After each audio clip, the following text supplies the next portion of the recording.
Welcome to Healthy Births, Happy Babies, where we share tips, tools, and stories grounded in natural childbirth and parenting principles, so that instead of feeling overwhelmed and confused during this exciting time in your life, you feel safe, supported, and empowered in your childbirth and parenting journey.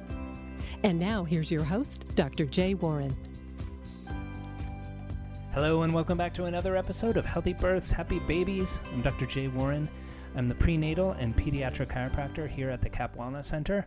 And today's episode is the one you've all been waiting for. This topic that we're going to talk about today, about how to get your baby to sleep through the night, is the one I would say is the most requested topic that we've not yet covered. And today we're delivering for you. So if you have a baby that's having trouble sleeping through the night, or even a toddler for that matter, this episode is going to really help you. Jen Varela is a certified gentle sleep coach. She works with families all the time that are having challenges with their babies not getting all the way through the night sleeping. We're going to be talking about the science of sleep and what's normal sleep patterns for different ages of the baby, whether just a couple months old or towards a year or even into the toddler years. And also go through the main reasons why a baby wakes at night and what might be the challenge that's not allowing them to self-soothe and to fall back asleep on their own. So this episode is going to really help all of you sleep-deprived parents, I hope.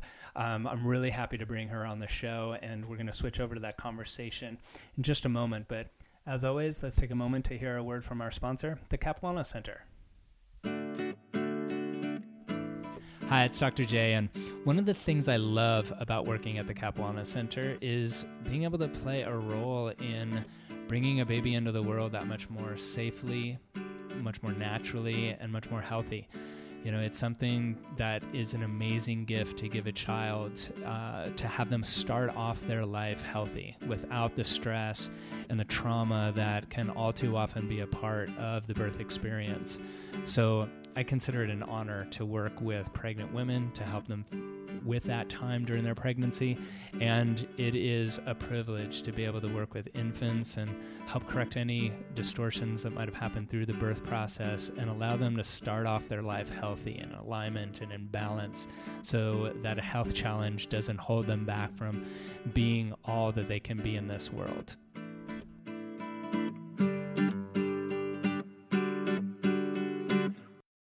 All right, so let's get right to it. Let me introduce to you Jen Varela. Since 2010, San Diego sleep training expert Jen Varela has helped more than 400 sleep-deprived families with private one-on-one sleep coaching. She focuses on the achievement of each family's sleep goals, whether in co-sleeping environments, room sharing, or separate rooms. Jen's experience ranges from helping families with infants and sleep shaping skills to families with toddlers who are transitioning them to their own room for the very first time. Jen is the mother of 2 children. She holds a bachelor's degree in human services with an emphasis in counseling. She's a member of the International Association of Child Sleep Consultants and a certified gentle sleep coach trained by Kim West, the Sleep Lady. So with no further ado, let me switch on over to my conversation with Jen Varela.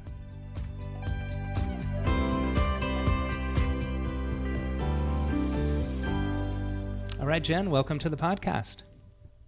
Thank you for having me. Yeah, well, I have to say this is our number one requested topic to get more information about how to have our baby sleep better through the night. It's something that challenges a lot of parents. So I am really happy to have you on. I know you have a very busy schedule, so I appreciate you taking the time to, share your wisdom and help our parents here. We read your bio at the beginning. We've heard a little bit about all your accomplishments and your training, but, give us a little bit more about how you got started in this in the first place. Obviously, you're a mother of 2 children, but tell us on your path and how you got to where you are today before we jump into our topic. Yeah, well, first, it's really my privilege and pleasure to get to talk with you today. And it has been kind of an interesting journey as far as how this all happened. And bottom line is sleep is really important in our house, and I need it, and my kids really need it. And my son, when I had him, and he was little, he was the quintessential alert baby. He's like the FOMO, don't want to miss out on anything. And so getting him to sleep was quite tricky.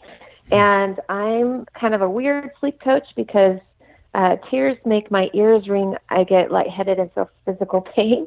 So either you could call me highly empathetic or you could call me wimpy, whichever way you want to call it. But I had to figure out another way to do it than what most of my community at that time was doing, cry it out. And that just wasn't an option for me. So I figured out another way to do it. And as the story goes, started helping friends. And then they said, you should do this. And I'm like, is there a this? What is this? But I found there was a gal on the East Coast, another one in New Zealand and in England. And so in 2010, I launched, and it's been so rewarding because life changes when you're rested, and to help families know that it's okay to love on their babies and teach them how to sleep is really it's a really cool thing. So it kind of started from my own experience, just knowing how important it was in my house and needing to do it differently. Right. So that's kind of been the journey. So we're several years in now. Good. And that's an important distinction. I think a lot of parents that ask me questions about sleep, they think either it's I have to let them cry it out or I just have to suck it up and deal with it. And I mean, you're a certified gentle sleep coach, which is, different than a sleep trainer. I think sleep training has that implication that it's going to be cry it out. And I'm excited to, have you share how that can be done. I mean, that's something that most parents who are listening to this show are definitely more on the attachment parenting, kind of natural parenting style rather than scheduling and cry it out. So, tell us how that is possible based on what around the science of sleep. Well, so I think and let me just say to that, to respond to that, I work with a lot of attachment families and attachment parenting families, and I love that. And I think it's really important. And so I work with families that co-sleep, room share, or have their babies in a separate space. So it's not about the location of where your child is sleeping. It's about helping them and teaching them how to self-soothe. But you really have to understand why it is that they're even having the night awakenings first to start with before, you can know how to help with that. So there's basically 5 reasons why you'll see night awakenings with little ones. So I think that's the part that's hardest, right, for families. It's not as much about putting them down at bedtime as it is I guess that's not always true, but it's the night awakenings, the nemesis. So the first one, so should I just jump in with some of those? Yeah, please what those reasons are? Okay. So the first one is, which I always think is so interesting because everyone's just tell me the schedule of what my baby should, right. What the day schedule should be and naps and everything. And it's really more about awake windows than it is about the 12-hour clock. Okay. And so example being when they're under 6 months of age, typically 90 minutes is the longest you'll want to keep your child awake between sleeps. So even if in the first 6 months of life the naps will greatly vary in length, like 20 minutes, and now it's, an hour and a half, and then now it's, 45 minutes. It's the amount of time they're awake between those sleeps that's really important. And just getting the right awake windows can help by decreasing the number of night awakenings and early rising. So the awake windows have an effect on how night sleep is happening. So I can just give you a rundown if you'd like on kind of the ages, what those windows typically are. Yeah. So like at 6 months to 8 months, it's usually 2 to 2.5 hours that they can manage and be awake before cortisol kicks in. Between 9 and 12 months, it's between 3 and 4 hours. So by the time they get to a year, they can usually go about 4 hours between last nap and bedtime. Then between 13 and 18 months, it's still between 3 and 4 hours. And then between 18 and 2.5 years of age, it's usually between 4 and 5. And it kind of remains there until they're really done napping, which is usually around 4 years of age. Okay. And so in that wake window you're talking about, say like with 6 to 8 months old, you said 2 to 2.5 hours. That's how long ideally they'll be awake max before you want them like to be able to get some rest. Is that right? You got it. Okay. Yep. Okay. Yep. Yeah. So what happens is when they're awake too long, then they will have a cortisol surge. Cortisol is a stress hormone that like gives you a second wind. Some babies just get funnier and happier, and some babies just kind of get inconsolable. So you want to avoid cortisol, which means you want to catch them while that sleep pressure is good, but before cortisol kicks in. Okay. Makes sense. And that then, if they're getting proper rest during the day, is making the night easier, you're saying? Yes, which leads to number 2, which is, how much sleep your child gets in the day in a 24-hour also has an effect on night awakening needs and early rising. So just getting enough sleep in a 24 hours can also decrease number of night awakenings and early rising. So the National Sleep Foundation in 2015 released their latest findings, which it was really interesting because they didn't break it out between nap sleep and night sleep. They just put it all in a 24-hour. And so there are some babies that are gonna not nap as much as others. That does happen. But you still want to watch how much sleep they're getting in 24 hours. So sometimes they'll go a longer night if they've had shorter naps. So like between 0 and 3 months, you're somewhere between 14 and 17 hours in a 24-hour.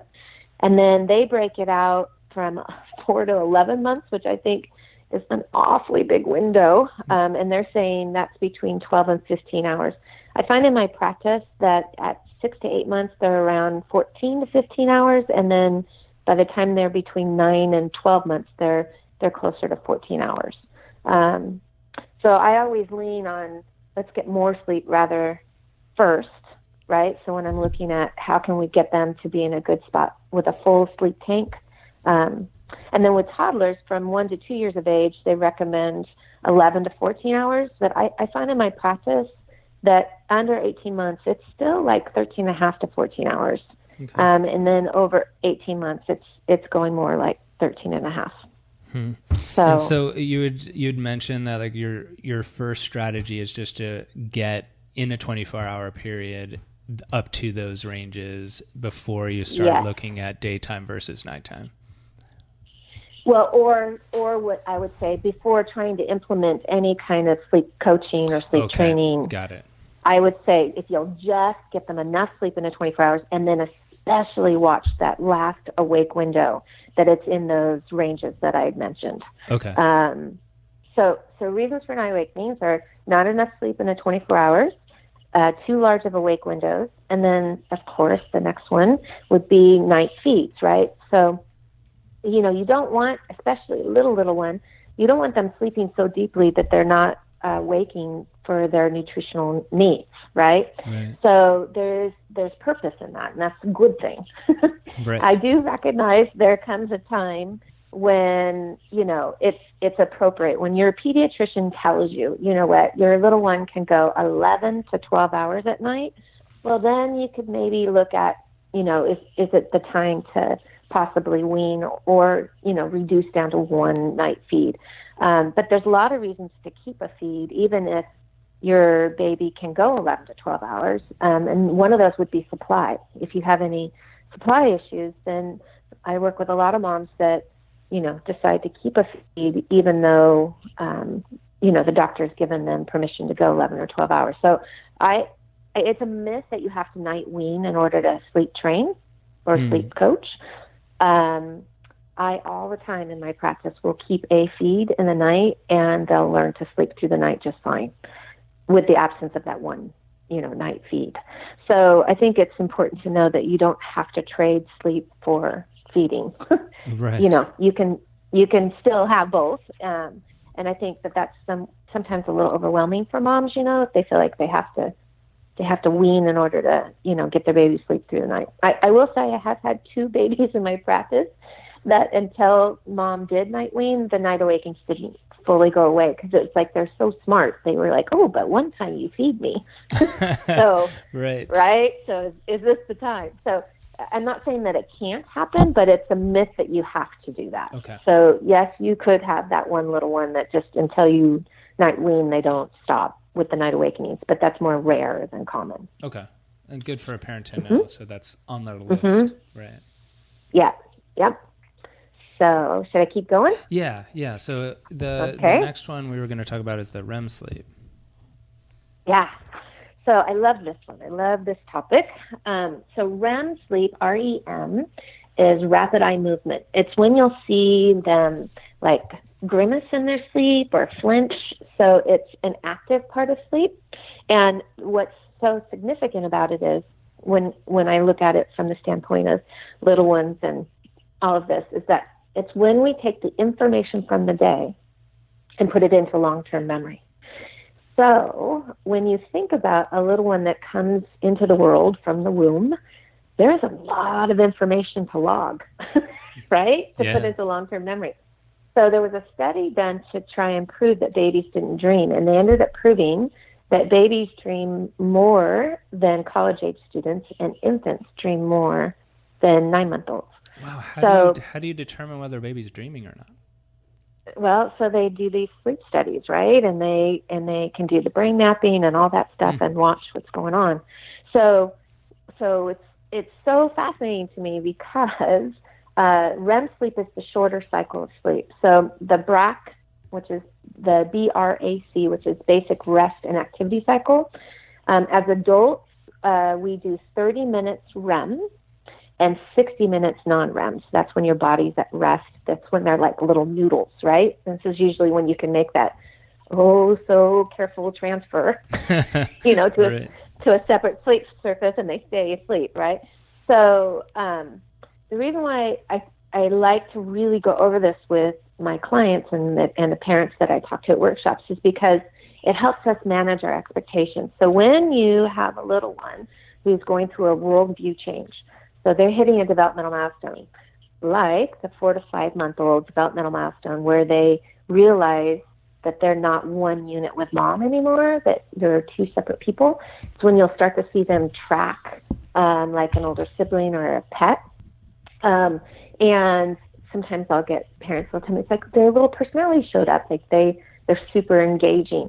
And this is also when I get the calls of, I don't know what happened, my baby's broken. We were getting like, right? We had it down and now it's all broken again. Right? And so we were like having one feed in 6 hours, and now like every 45 minutes they're waking and we're driving, in the middle of the night to get them back to sleep. And we're co-sleeping and we didn't ever think we would be a co-sleeping family. And so often that will be linked to that developmental milestone between 4 and 5 months. So another big one is crawling. That's a big worldview change when you realize, I can get to where I want to get to. So they're going to spend a lot of time logging that information to get that developmental milestone in long-term memory. Same with walking. It's another one, big one. And then another one that I get the call on is around 18 months to 2 years of age. And they'll say, okay, baby was a perfect sleeper, and now they're nap striking and bedtime's just upside down, and they're awake for 2 hours in the middle of the night. And so that one is usually linked to a language burst, where they really are understanding everything, but they can't necessarily articulate what they are understanding. And so you can see a sleep regression where you will see the night awakenings increase when they go through developmental milestones. So I always tell my parents, you got to just kind of put your perspective on and go, yay, my baby is growing and developing and hitting those milestones, and hang in there. Because until they kind of satiate that, you're probably going to see an uptick in night awakenings. Yeah. I mean, I always tell parents too that at those stages, especially crawling, walking, and then later on with language, like their brain's itchy from all the information that they're taking in, and it's so much to integrate that it's just, it can be overwhelming in the same way that an adult, like you start a new job and you do this, like you're going to have some sleep problems because it's just a lot to integrate, but more so to kind of, allow and support your kiddo through those and not trying to hold the ground and dig your heels in to get it to work again, but to understand, okay, there's a lot going on. Let's support through this in these next couple weeks. Yeah. Yeah.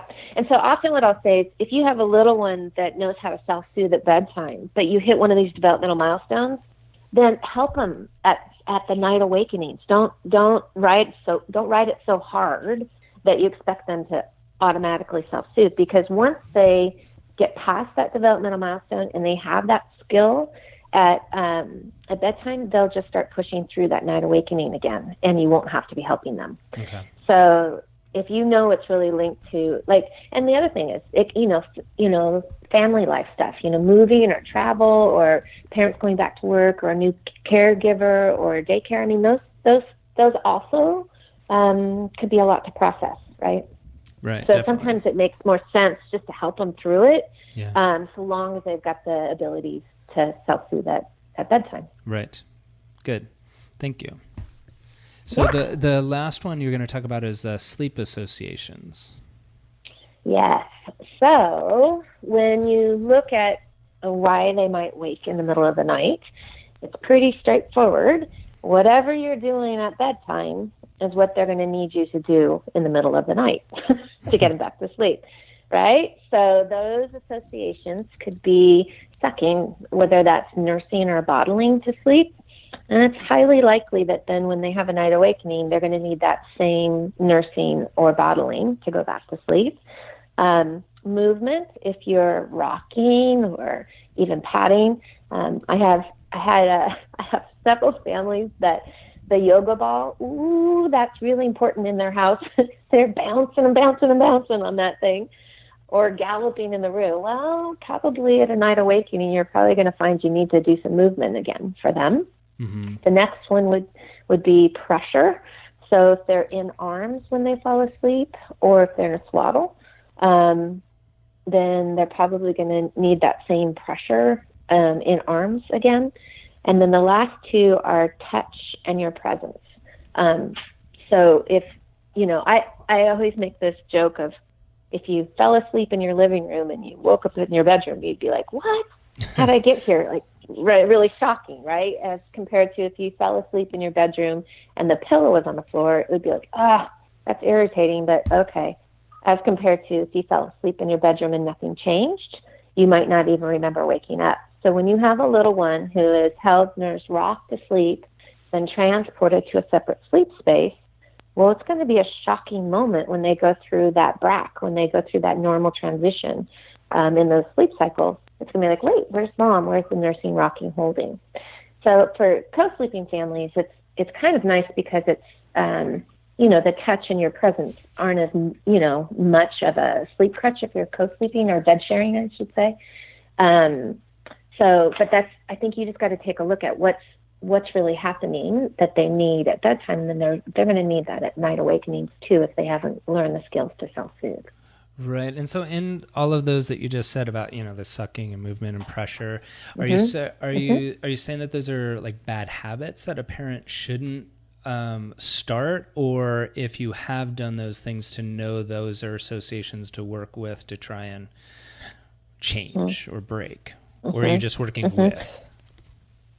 So I love that question, because I always say prior to 6 months, thank God you've got those quote unquote crutches. Okay. I don't call them crutches then, right? They're tools. Sometimes they are tools, absolutely.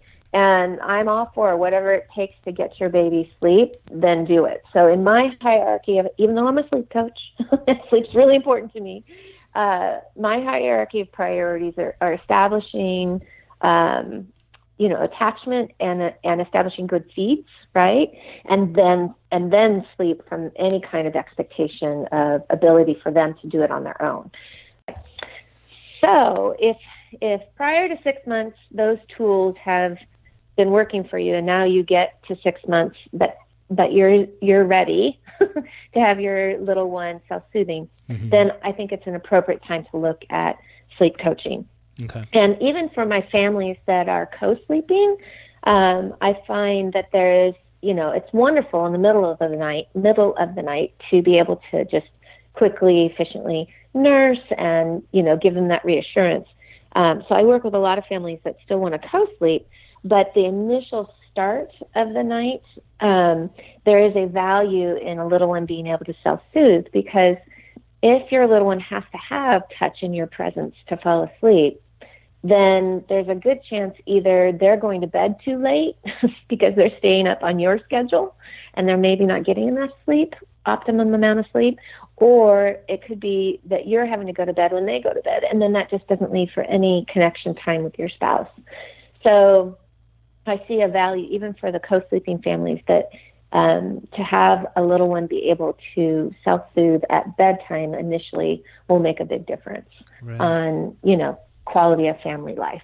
Okay. So, go ahead. No, go ahead. Oh, I was going to say, and, you can just work on bedtime only, and the science shows that over time, it will translate to night awakenings. So I have a lot of families where we only focus on bedtime and not try to sleep coach through night awakenings, and then given enough time, provided they're getting enough sleep in a 24 hours and, the right awake windows, and we're not in the middle of a developmental milestone and night feeds are regulated out, you give them the skills at bedtime over time, that will translate to sleeping through the night. Okay. Because I thank you for clarifying that, because I know going through that list of, say, the quote crutches, that every parent's like, oh no, I got all 5 of those and my kid's never going to sleep through the night. And we're all there. It's just a matter of finding out, what I think that the key of self-soothing is something that every parent wants for their kid, because they want them to be good sleepers, not just for our own parents' sake of like, we want our kids to sleep so we can sleep, which is sometimes a very high priority, but also just for them ongoing, like, because we know how important sleep is, and self-soothing, we want them to be able to do it themselves. So in our last minutes now, obviously there's so much information we went here. How can people get in touch with you directly to work with you directly on each of these things? Yeah, so on my website, sugarnightnight.com, that's what I named my company that, because that's what I say to my kids when it's time to go to bed, sugar night night. So there's a services list where you can see, my one-on-one coaching, and I do work with actually all over the world, not just in the United States, but because of, the lovely Skype world, you don't have to be in San Diego. I do, however, offer workshops in San Diego, so you can go to my calendar section on my website, and you'll see I have 4 different workshops that I offer, broken out by ages. So that's a great resource, and I will probably be offering some online workshops coming up. Okay, good. I'll make sure that those links are available for you listening. That either on our website, if you're listening through a browser, or if you're in iTunes, it'll have a link to it in the show notes, so you don't have to copy that down. And we've gotten such great feedback from our clients that we've sent to Jen, and really making a difference. And, it doesn't have to be an arduous, hellish experience for those first couple of weeks. Like you can be transitioning easily, especially if you've got someone that can kind of like hold the vision of it when you're in the moment of day 2 into it, and it's so challenging of parents and you want to give up. But our parents that we've sent to Jen have really had great results. So if you're having those challenges, I highly encourage you reaching out to Jen and seeing if you guys are a match and she can help. Thank you. Yeah. That's very kind of you. Yeah. Well, no, it's very kind, the work you're doing for our parents, help them get some sleep. So in in this closing minute, like, what's the major take home message you'd like moms or the dads listening to this to take home with them? So I guess I would want to say, just know that if your baby's under 6 months of age, you can't spoil or break your baby by attending to them. And that, especially for those alert babies, you may have to do a lot to help them to sleep. But if you get to 6 months, that's a great time to start looking at what you can do. And just getting them enough sleep in the 24 hours, watching that awake window, right? Those two things can make a big difference on the number of night awakenings early rising. So just know that you can't break your baby by attending to them, and that just getting them enough sleep can make a big difference. Good. And what about for the little babies that are listening? Maybe they haven't come into the world yet and they're listening through mama's belly, or if they are here and listening while mom or dad are rocking them, what little message would you like to share with them? I thought that was such a sweet question, and I was thinking about that when we talked about doing this podcast. And honestly, just to tell them that they are so precious and they are loved. And, I think that's all I could possibly ask to tell them would be just to let them know that they are precious and loved.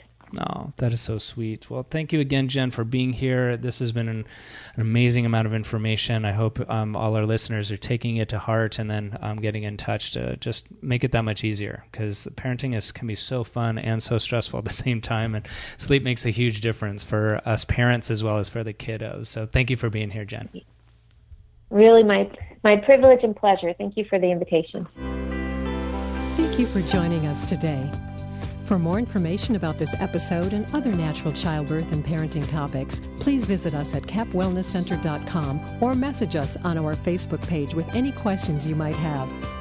We here at the Cap Wellness Center look forward to helping you and your family be as happy and healthy as you can be.